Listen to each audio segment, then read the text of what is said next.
sur le tableau de bord.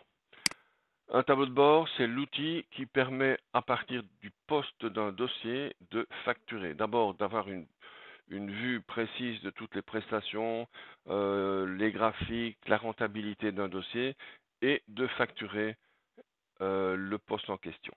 J'ouvre un dossier. L'unité de facturation est le poste, donc je vais dans le poste dans lequel je trouve dans la section barème prestation le bouton tableau de bord.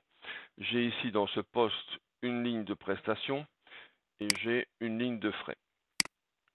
Je vais dans le tableau de bord et en fait le tableau de bord se structure en 6 parts différentes. La partie facturation, sujet d'une autre vidéo. Les prestations. Ici, contrairement à la liste des prestations présentes dans le dossier, je peux ajuster l'ensemble des paramètres, c'est-à-dire la durée, un coefficient et le prix unitaire d'une prestation.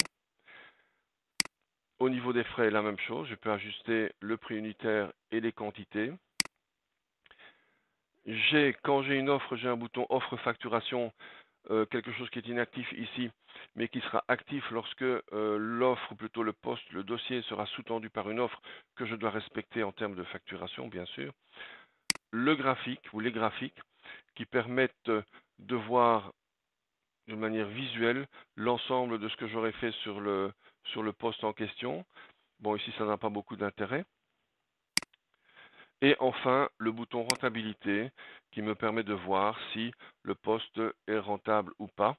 À savoir, c'est un ratio sur ce qui va être facturé et sur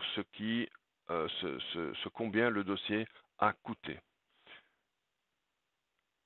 Voilà pour le tableau de bord qui, cela dit en passant, n'est accessible, le bouton ici n'est accessible que par le personnel dirigeant. Donc tout comme pas mal de sections dans ILAIS où il est sujet d'argent, de finances, etc., le tableau de bord n'est évidemment accessible que par les personnels qui dirigent le bureau.